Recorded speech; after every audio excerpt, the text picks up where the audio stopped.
So hello guys and welcome back to another interesting vlog. আজকে হচ্ছে Friday and ফ্রাইডেতে সকালে আমরা কি ব্রেকফাস্ট করবো সেটা নিয়ে চলে এসেছি একটা ব্লগ নিয়ে। এইখানে হচ্ছে গিয়ে যে যত কিছু কাটাকাটি দেখছেন, এটা হচ্ছে সসেস, এটা হচ্ছে মাশরুম অ্যান্ড এটা মেবি কিউকাম্বার, আর এটা হচ্ছে টমেটো, আর এটা হচ্ছে ক্যারট। সো সব কিছু কাটাকুটার দায়িত্ব আমার বাবা পালন করেছে। আমার বাবা সব কিছু সকালে উঠেই কেটে রেখেছে, একদম সুন্দর করে কেটে রেখেছে। বিকজ আম্মু যদি উঠে কাটাকাটি শুরু করতে যায় তখন তো অনেক লেট হয়ে যাবে, এই জন্য বাবা একটু হেল্প করলো। প্রত্যেক ফ্রাইডেতে মোটামুটি বাবা আমাদের অনেক হেল্প করে, যদিও রান্না করতে পারে না কিন্তু কাটাকাটির জায়গায় একটু হেল্প করে। তো গাইস, এটার সাথে যাবে এখন ডিম, তারপর যাবে এটার সাথে সয়া সস, দেন যাবে হচ্ছে অনেক বেস্ট এটা tomato sauce, hot tomato sauce. So এই তো উপকরণগুলো, এখন এগুলো দিয়ে চটপট আমরা নুডলসটা করে ফেলবো। আর এখানে নুডলস রাখা আছে, এই যে নুডলস, ফ্রেশ নুডলস, ইনস্ট্যান্ট মশলা ফ্লেভার।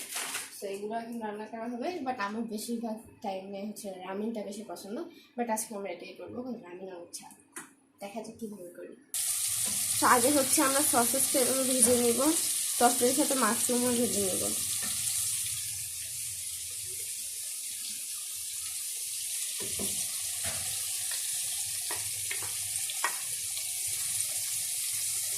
অনেক ফ্লেভার, একটা গ্রাহান বেরিয়ে গিয়েছে, টেস্টি হবে মেবি। আমার হাত লাগলে তো রান্না অফকোর্স একটু মজা হবেই।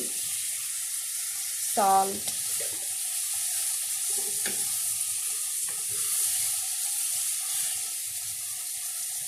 এটা কি? এটা হচ্ছে ব্ল্যাক পেপার, এটা দিলে স্বাদটা আরও বেড়ে যায়।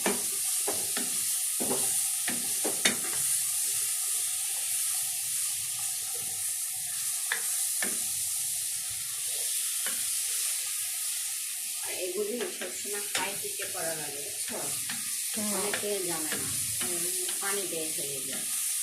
হাই হিটে করলে চাইনিজ রান্নাবান্না খুব হাই হিটে করা লাগে।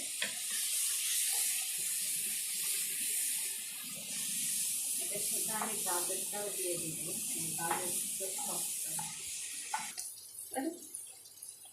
এই তো গাছ, এখানে গাজর দেওয়া হয়েছে।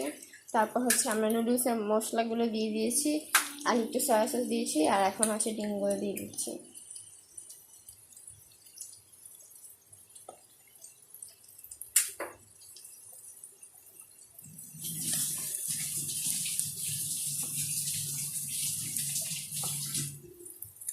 আমার না ডিম দিয়ে নুডলস খেতে একটু ভালো লাগে না, বাট আব্বু আমার ভালো লাগে তাই দেয়।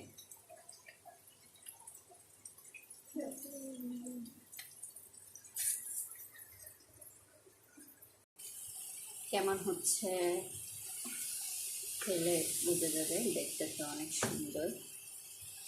এখন শুধু এটাতে নুডলস দিয়ে পানি দিয়ে দেবো। আমি আবার আলাদা করে নুডলস সিদ্ধ করি না।